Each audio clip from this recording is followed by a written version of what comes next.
Sameach, a good yontif to one and all. Oh, and good yontif, Rabbi. Rabbi Dorsch asked me if today I would share some thoughts with you, and I thought because of the intimacy of the group and because of the power of the holiday, there are many things that we can discuss. So I have something that I've prepared. I'm going to do part of it at this time, and then we'll continue the discussion after Revi'i.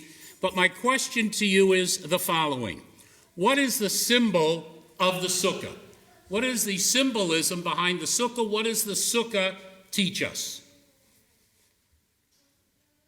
Okay, yes. Okay, three symbols of the sukkah. Three symbols. First symbol, that our family, our friends, we're going to sacrifice anything for our family in the house in order to have a better house or more fancy car. Okay. The second symbol, it's like if we have a power to offer somebody a job who needs money, it's take high priority, and to invite people who are less fortunate to our sukkah. Okay. And the last, we have 7 guests coming to our houses. Every have some unique qualities, some connection from Kabbalah to divine product. In this case, when we talk about them, we need to work on ourselves to get the best qualities from all these 7 guests, that we can become the best we can be, and to make the world a better place. Okay. Improvement of the world, compassion to the folks who are less fortunate than we are, and a spiritual connection to what I'm going to talk about in a few moments. Other thoughts? What does the sukkah teach us? What is the symbolism behind it? Yes, Roz. For me, it symbolized the fragility of life. Okay. Being a positive relationship with nature, and then the ultimate joy when you are sitting in a circle, surrounded by friends and family. It's not raining, it's not cold, it's in a place where there's a harvest, and these other things. Oh, okay. So what is shared also is that it's a place which celebrates the harvest and nature. I mean, this year, wisely, I think we didn't decorate our sukkah with so many fruits and vegetables because as a result, many of the bees come in and so on. But it's a celebration. The sukkah reminds us, and the lulav and the etrog remind us of nature, how nature is an important part of one of the gifts God has given us, and also the inviting people in, and I think you had, and the shakiness of life. That here today, gone tomorrow, the sukkah is not a permanent structure, and it reminds us of the fragility of our existence. Ken? You just said what I was going to say. Okay. Well, pretty much. It's similar to the breaking of the glass to the wedding. Nothing is necessarily permanent. We live in a state of ignorance, really. We don't know what's going to happen to us. Rabbi Dorsch said yesterday, anything can happen at any time. We just don't know. And the sukkah reminds us to grasp every single day. Okay? Cherish every moment that we have because we don't know if our sukkah is going to be knocked over the next day or if it is going to collapse. 1 or 2 more thoughts? Yes. Harvest holiday is the 15th day of Tishrei. 6 months from today will be Pesach. It's 15th day of Nisan. We're just recovering from Rosh Hashanah Yom Kippur. Don't bring Pesach up already, okay? 6 months is great. Okay. Okay, all right.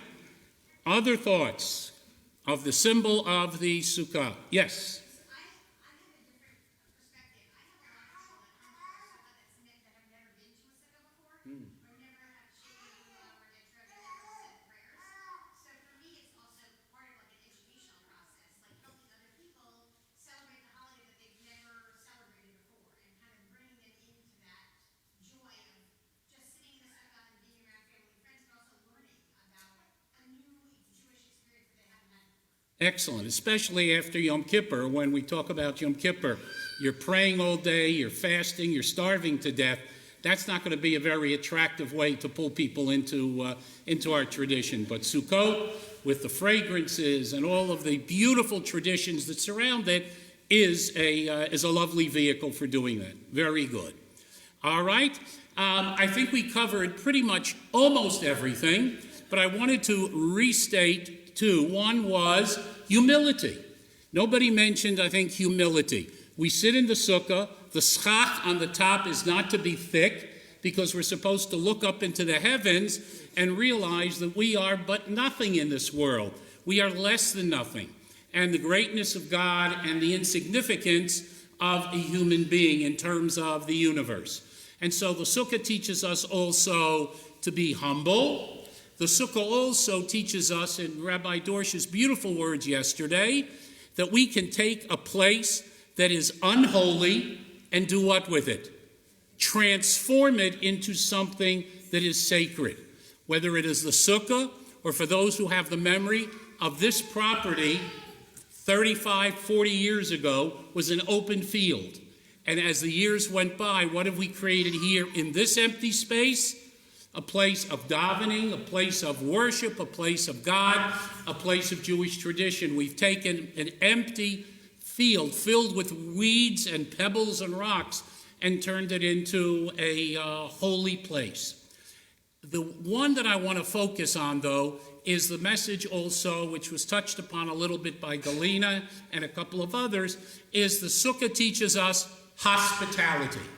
It teaches us that we are to bring people into our sukkah to educate, to inspire, to feed, to just create a certain spirit that perhaps they wouldn't have. Now I'm going to finish with a little piece from the Talmud, and then tell you what we're going to discuss after the fourth Aliyah. There is a tradition, you're all familiar with it, called Ushpizin. Ushpizin is a tradition that is specifically connected to Sukkot, in which we are told that every day of Sukkot, which is 7 days during the Oneg, I will explain why 7 days, if you're curious, but on each day of the holiday, we bring in a new guest. On the first day, we symbolically and Kabbalistically bring in Abraham. The second day, I'm going to get to that too, don't worry, okay? The traditional has been masculine. Abraham, Isaac, Jacob, Joseph, and so on. Today, of course, we've expanded it to, it can be Sarah, Rivka, Rachel, Leah, and so on. But the point is that we bring in personalities from our past to add a certain spirit and energy to the sukkah, in addition to, of course, others who we bring in. And so, after the Aliyah, the fourth Aliyah, Revi'i, I want to talk about a classic story that some of you might be familiar with that has to do with hospitality, and the power of that story is really overwhelming. The levels, we're going to unpeel the story from the Talmud that I'm going to share with you relating to hospitality, one of the main symbols and one of the main glories of Sukkot. So we'll continue now. All right. So after our discussion about the symbolism of Sukkot, we have many responses and answers, but the Kabbalists and the rabbis seem to feel that hospitality, bringing folks into the sukkah, reinforced by the idea of the Ushpizin, was probably one of the central themes of Sukkot. So now I want to tell you a story, a Talmudic story, a famous Talmudic story. Listen to it because, well, obviously you'll listen to it, but as you're listening to it, try to see who the culprit in the story is. And we're going to discuss that and the message, the powerful message of that story. And it's a story, as I said, some of you might have had in an adult ed. It's a story about two people, Kamsa and Bar Kamsa. Kamsa and Bar Kamsa. So once upon a time, that started, by the way, in the Talmud. Once upon a time, there was a man, wealthy man, a prominent man, and he decided to have a party, celebrate whatever the simcha was. And he sent out invitations with a messenger. And this man had a friend, Kamsa, that he wished to invite to the party. Bar Kamsa, similar name, was his enemy who he hated. The messenger accidentally provided an invitation to Bar Kamsa, not to Kamsa the friend.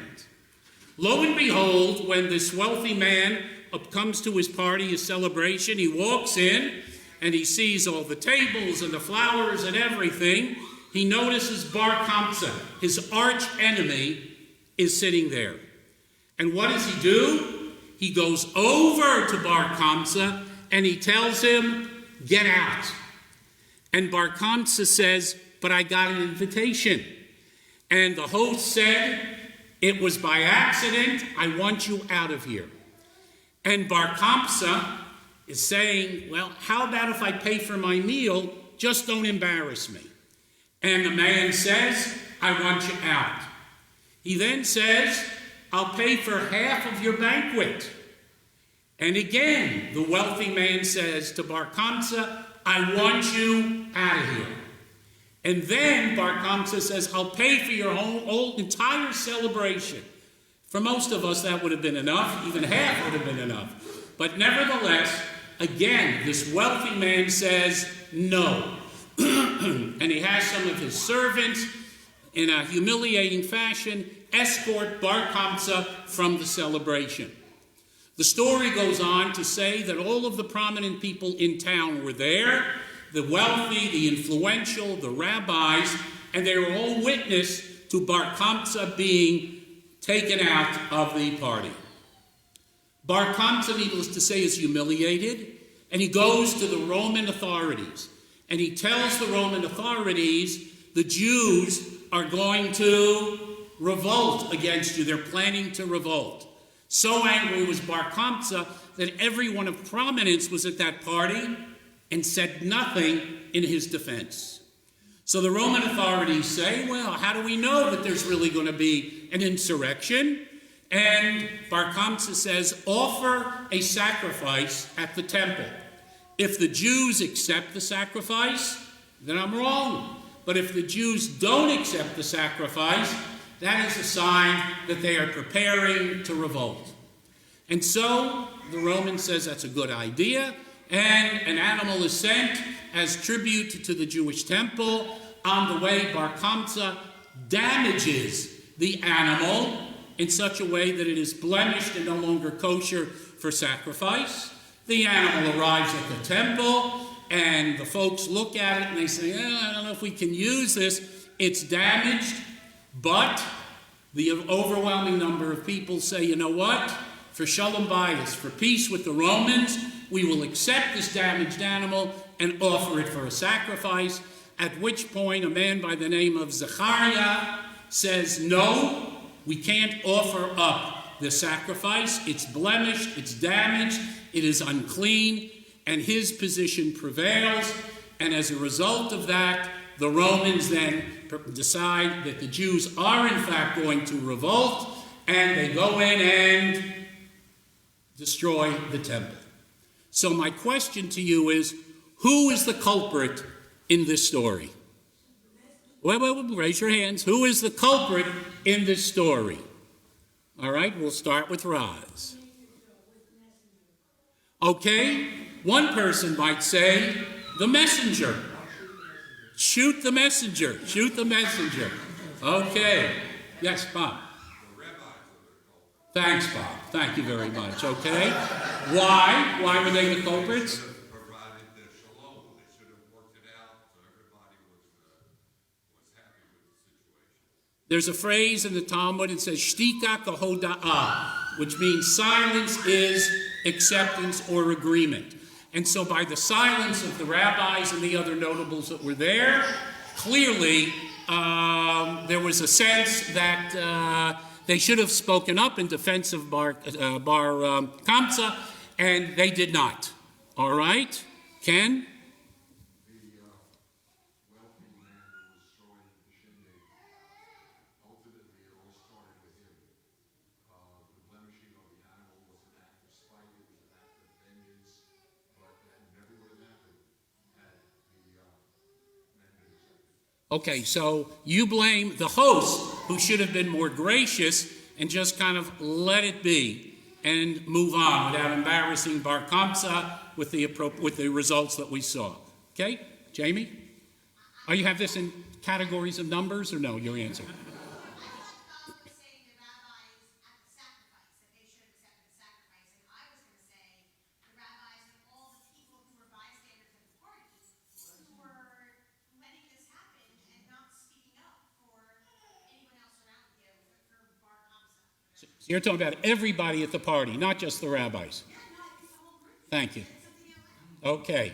Everybody perhaps was culpable for not speaking up in defense of Bar Kamsa, and keep thinking Bar Kamsa, and kind of putting it down, calmly coming up with some resolution. All right? Anybody else? Yes. Okay. Stand in line. Why do you blame God? Well, I mean, clearly the messenger went to the wrong place. It's not the messenger's fault. It was meant to be. God set it up. God set it up. Okay, and what was the purpose that God set it up for? Because, I mean, you could argue both ways, right? You could say it gave the Jews a chance to prove their righteousness, right? Or you might say God knew what was coming and was like, it's about time the Jews have gotten too comfortable, they ain't doing things right. Okay. Set the stage in motion for righteousness. All right, so it was kind of set up by God to determine the nature of the Jewish people, kind of like what is the most famous setup in the Bible? No, Moses. I think Moshe Rabbeinu. When Moses was told first to hit the rock to get water, he was following God's command. But later on, when he was much older, he was told, speak to the rock under the same circumstances of needing water. And poor old Moses, who was no youngster at the time, figured, well, I hit it the first time. God is telling me, flump the rock, so I guess I have to hit the rock a second time. When he was supposed to speak to it, the pretext being, then that was a way of keeping him from going into Eretz Israel. A setup by God, who manipulates sometimes circumstances. All right? Who else is a culprit? Yes, John. I think it's Bar Kamsa, because they didn't tell us in the beginning what the rift was between the two of them, but it was just a party. So he wasn't on the guest list. For him to be so vindictive for just not being on the guest list, it's like, I'm not in the in crowd. Okay? So it was his fault for not graciously leaving? Okay, he should have realized, look, it wasn't meant for me. I'm out of here. Not in with the in crowd. Okay? Yes. As well. When he went to the wrong people, they are the enemies of the Jews, and don't do that. All right? That Bar Kamsa ultimately became the culprit, the criminal, because he went to, in a seditious fashion, went to the enemies of the Jewish people. All right, I'll take one more. So one more. Roz, you started this, didn't you? Gotta stick to one comment. Who had it? Ron? Philip? Okay, we're good. Wait a minute. Everybody who wants Roz to speak, say, okay. Roz, finish it up, and then I'll tell you what the rabbis and what the Talmud teaches. Go. So I think that is the rigidity of whoever said, no, we can't sacrifice the animal, when everybody, all the other rabbis said, but you won't buy it, we should. So ultimately, all the people were doing all these things, but somebody who really should have known better said, no, we can't pretend that that was okay. Okay. This story is one of my favorite stories, and I dare say Rabbi Dorsh's favorite story too. It's so rich with messages and so rich with meaning and so subtle in so many ways as well. So we can sit here and we can blame the messenger, but the larger message from that is not so much the messenger, but what is the end result of the misdelivered invitation? The destruction of the temple and of the Jewish people. So it shows us, on one level, the tipping points in life can be so insignificant and so small as to give an invitation to this one instead of that one, and the results of that, as you follow it and as it progresses, can be overwhelming and just devastating. And we can all sit around and think of these pivotal moments in our own lives where perhaps we went left instead of right, said yes instead of no, and we then, as we evaluate, we see the consequences of such a small, virtually insignificant, invisible moment. We can also talk about it being that the host could have been a little more gracious, Bar Kamsa could have just been more gracious too and got up and left, all sorts of things. But it's interesting that what the rabbis seem to say in the Talmud is the following. And Raz kind of referenced it at the end. But that ultimately the message of this story is the following. And I'm going to read you just very briefly the last part of this sugya, this text that's in the Gemara. It says the following. Rabbi Yochanan, referring to Zechariah, not the rabbi, but the functionary who said, we have to refuse the sacrifice because it's blemished. Commenting on this, Rabbi Yochanan thereupon remarked, and this is the end of the text, which means that this is the prevailing opinion of the author of the text. Rabbi Yochanan thereupon remarked, through the scrupulousness of Rabbi Zechariah ben Abkulas, our house has been destroyed, our temple burnt, and we ourselves exiled from the land. I gave you credit, Roz, okay? I gave you credit. That ultimately, we can discuss who made a mistake, who was not kind, who should have been more gracious, but the ultimate message of this text is not what happened at the beginning, but rather what happened at the end. And what happened at the end?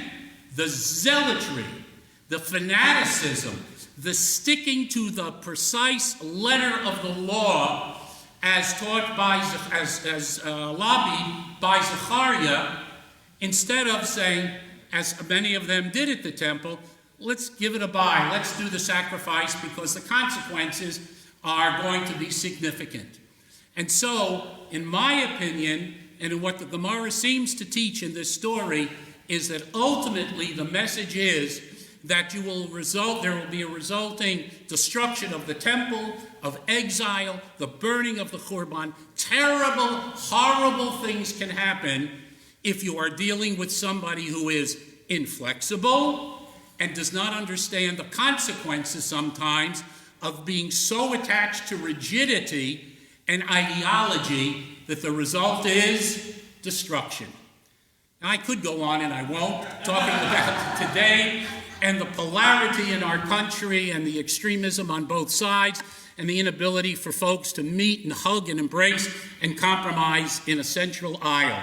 But the warning is found here in the Talmud, and that is, do not recognize the consequences of extremism and figure out a way to come to the middle and to come up with a compromise so that there can be shalom bayis and that peace can prevail for all in Israel's community and all in our community as well.